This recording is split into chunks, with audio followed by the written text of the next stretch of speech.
बिहार में बढ़ते अपराध पर आरा में गरजे चिराग पासवान। बोले चाचा भतीजे से नहीं संभल रहा बिहार। नमस्कार, मैं हूं संदीप और आप देख रहे हैं टॉप 10 न्यूज। अगर आप मेरे चैनल पर नए हैं और खबर अच्छा लगे तो चैनल को जरूर सब्सक्राइब कीजिएगा। आइए जानते हैं खबरें विस्तार से। आरा में हाल के दिनों में हुई हत्या की 10 घटनाओं के बाद चिराग पासवान पीड़ित परिवारों से मिलने पहुंचे थे। इस दौरान उन्होंने एक मार्च भी निकाला। चिराग पासवान ने कहा कि तेजस्वी मेरे छोटे भाई हैं, उनसे उम्मीद थी लेकिन उन्होंने भी निराश कर दिया। लोक जनशक्ति पार्टी रामविलास के राष्ट्रीय अध्यक्ष चिराग पासवान ने बिहार की नीतीश सरकार पर करारा प्रहार किया है।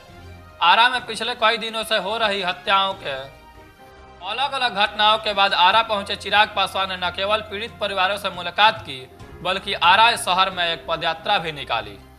इस दौरान चिराग पासवान के साथ भारी संख्या में कार्यकर्ता भी मौजूद थे। चिराग पासवान ने भोजपुर जिले के संदेश प्रखंड के कोरी गांव के अलावा आरा शहर के शीतल टोली, कनकपुरी, महाजन टोली और मिल रोड स्थित अलग अलग परिवारों से मुलाकात किए और उनके परिवारों को हत्या की घटना का तीव्र निंदा करते हुए दोषियों को सजा दिलाने का भरोसा दिलाए। इसके बाद चिराग पासवान के नेतृत्व में एक शिष्टमंडल ने डीएम से मुलाकात कर एक ज्ञापन सौंपा। वहीं आरा में पत्रकारों से बात करते हुए चिराग पासवान ने कहा कि बिहार में आज किस तरह से भय है, अत्याचार है और दहशत का माहौल है, यह किसी से कहने का बात नहीं है। उन्होंने कहा कि अब बिहार की जनता को बेसब्री से एक नए विकल्प की तलाश है। बिहार में पहले भी हत्याएं हुई है लेकिन जिस तरह से भोजपुर में लगातार हत्याओं का दौर चल रहा है वह सच काफी सोचने वाली बात है। उन्होंने कहा कि टारगेट किलिंग जैसे रूप में बिहार में अलग अलग जिलों में हत्याओं को अंजाम दिया जा रहा है। चाहे वह किसी भी जाति का व्यक्ति हो या फिर व्यवसायी हो, उन्हें चुन चुन कर अपराधी निशाना बना रहे हैं।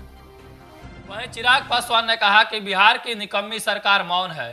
10 लोगों की हत्या होने के बाद भी न तो सीएम नीतीश कुमार और न ही डिप्टी सीएम तेजस्वी यादव भोजपुर पहुंचे। उन्होंने कहा कि बिहार में लगातार हो रही हत्याओं के बीच कई करीबियों को मैंने खो चुका हूं, लेकिन दुख इस बात की है कि इस दुख के घड़ी में भी सरकार की तरफ से कोई सुनवाई नहीं हुआ है। चिराग ने कहा कि सरकार मुआवजा देने की घोषणा तो करती है लेकिन जब आप हकीकत जानने पहुंचते हैं तो आपको पता चलता है कि कितनी कम मात्रा में लोगों को सरकार की तरफ से मदद मिलनी है। वहीं चिराग पासवान ने डिप्टी सीएम तेजस्वी यादव पर निशाना साधते हुए कहा कि जब छोटे भाई तेजस्वी यादव बिहार के डिप्टी सीएम बने थे तो मैंने उन्हें व्यक्तिगत रूप से बधाइयाँ दी थी और मुझे पूरा उम्मीद था कि वह बिहार के भरोसा पर खरे उतरेंगे, लेकिन चाचा के साथ काम करते करते वह भी इस मामले में पूरी तरह से फेल साबित हुए हैं। उन्होंने कहा कि जो परिवार 5 साल से पुलिसिया संरक्षण की गुहार लगा रहा है, क्या उस परिवार को संरक्षण नहीं मिलना चाहिए? 5 साल से भी संरक्षण नहीं मिलने के कारण हमारे पार्टी के नेता बम पासवान के बेटे की हत्या कर दी गई लेकिन पुलिस अब तक मौन है। वहीं चिराग पासवान ने कहा कि सरकार घोषणा तो करती है कि सरकारी नौकरी दी जाएगी, लेकिन कितने परिवारों को सही रूप से इस योजना का लाभ मिल चुका है?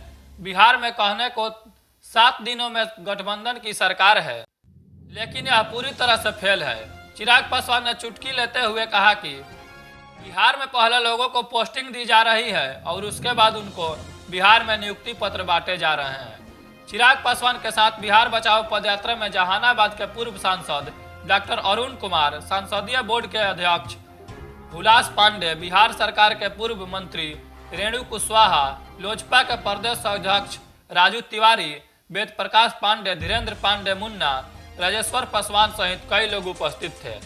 आज के लिए बस इतना ही। मिलते हैं अगले ब्रेकिंग न्यूज के साथ। जय हिंद, जय भारत।